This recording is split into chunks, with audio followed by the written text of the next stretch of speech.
Hello friends, તમારું બધાનું સ્વાગત કરું છું. આજે હું કરાવવા જઈ રહી છું કોઈ પણ બે આંકડાની સંખ્યા હોય એને 11 વડે ગુણીએ તો કેવી રીતે ઝડપથી ગુણાકાર કરી શકાય અને સમય ઓછો લાગે અને એકદમ સચોટ જવાબ આપે. કોઈ પણ બે આંકડાની સંખ્યા હોય એને ગુણ્યા 11. સંખ્યા બે આંકડાની હોવી જોઈએ. હવે આપણે જોઈએ એની ટૂંકી અને શોર્ટ રીત છે. જો ધારો કે આપણે નાની સંખ્યા પહેલા લઈએ. ધારો કે હું લઉં છું 14 ગુણ્યા 11. હવે આ એકમના સ્થાને જે છે એનો ગુણાકાર કરવાનો, એટલે કે 4 ગુણ્યા 1 એટલે 4 અહીં મૂકી દેવાનો. હવે આ જે બે છે આનો સરવાળો કરવાનો, એટલે 1 વત્તા 4. 4 ને 1 થાય 5, 5 અહીં મૂકી દેવાના. પછી વળી પાછો આનો ગુણાકાર કરવાનો, એટલે 1 ગુણ્યા 1 એટલે પાછા 1 એટલે કે 154. આવી રીતે કોઈ પણ બે આંકડાની સંખ્યાને 11 વડે ગુણીએ તો આ ટ્રીકથી ઝડપથી અને સચોટ જવાબ આવે, સમય પણ ઓછો જોઈએ. હવે આપણે લઈએ એનાથી થોડીક મોટી સંખ્યા 29 ગુણ્યા 11 કરવું. હવે આ નિયમ પ્રમાણે 9 ગુણ્યા 1 એટલે 9.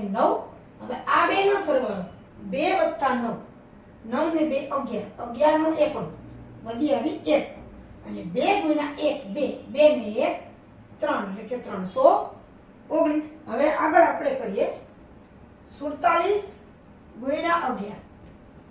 કોઈ પણ બે આંકડાની સંખ્યાનો 11 વડે ગુણો. આ જ રીત 7 એકુ 7, 7 વત્તા 4 એટલે 11, 11 ના 1 વળી પાછી 1 વધી આવી તો 4 એકુ 4 ને 1 5 એટલે કે 47 ગુણ્યા 11 એટલે 517.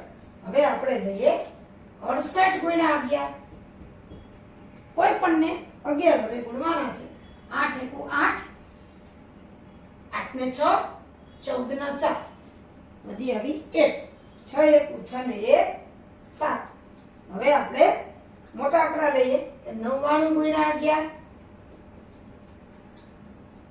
9 એકુ 9, 9 ને 9 18, બેનો સરવાળો કરવાનો, 18 ને 8 વધી પડી 1, 9 એકુ 9 ને 1 10 એટલે 99 ગુણ્યા 11 એટલે 1089. હવે એકમના સ્થાને જો શૂન્ય હોય તો શું થાય? આ જ રીત થાય. એકમના સ્થાને શૂન્ય હોય, ધારો કે 70 ગુણ્યા 11 કરીએ તો 1 ગુણ્યા 0, શૂન્યને કોઈ પણ સંખ્યા ગુણે એટલે શૂન્ય જ થાય.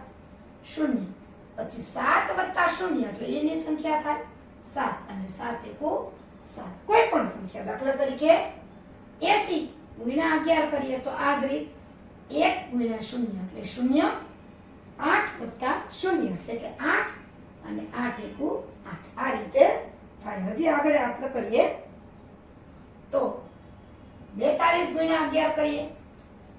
કોઈ પણ સંખ્યા બે આંકડાની હોય ગુણ્યા 11 કરીએ એટલે આ જ રીત થાય. 2 એકુ 2 અને 4 વત્તા 2 એટલે 6 અને 4 એકુ 4. ત્યાર પછી 75 ગુણ્યા 11 કરીએ. આવા અનેક દાખલાઓ કરી શકાય. 5 એકુ 5 અને 7 ને 5 તો કે 12, 12 હોય તો એનો બગડો વધી આવી 1 અને 7 એકુ 7, 7 ને 1 8. હજી આપણે કહીએ કે 89 ગુણ્યા 11. 89 ગુણ્યા 11 કરીએ તો 9 એકુ 9 અને 8 અને 9 એનો સરવાળો 8 અને 9 17 ના 7 વધી આવી 1 અને 8 એકુ 8, 8 ને 1 9 એટલે કે 979 એનો જવાબ આવે. 89 ગુણ્યા 11 એટલે 979. હવે આપણે હજી કરીએ 53 ગુણ્યા 11. ગમે તે આંકડો લે. 3 એકુ 3 અને 5 વત્તા 3 એટલે 8 અને 5 એકુ 5. આમાં કાંઈ વધી આવતી નથી એટલે 5 એકુ 5. 53 ગુણ્યા 11 એટલે 583. હવે 96 ગુણ્યા 11 કરીએ. કોઈ પણ તમે આંકડો લઈ શકો. 6 એકુ 6, 9 ને 6 15 વધી આવશે 1, 15 ના 5 વધી આ 1 અને 9 એકુ 9, 9 ને 1 10 એટલે કે 10 56. હવે જો આપણે 96 ગુણ્યા 11 લીધા છે એની ઉલટી સંખ્યા એટલે 69. 6 9 ગુણ્યા 11 લઈ લઈએ.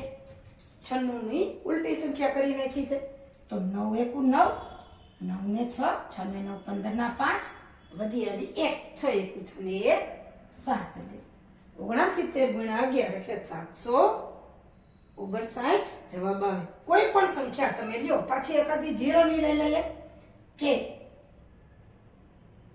30 ગુણ્યા 11 લઈ લઈએ 0 વાળી. 1 ગુણ્યા 0 એટલે 0, 3 વત્તા 0 એટલે 3 અને 3 એકુ 3. કોઈ પણ સંખ્યા તમે લ્યો તો એને ગુણ્યા બે આંકડાની સંખ્યાને ગુણ્યા 11 કરીએ તો આવી રીતે ઝડપથી આવી ટ્રીકથી જવાબ આવી જાય છે. સમય પણ ઓછો જોઈએ છે અને રમતા રમતા બધુંય શીખાઈ જાય છે.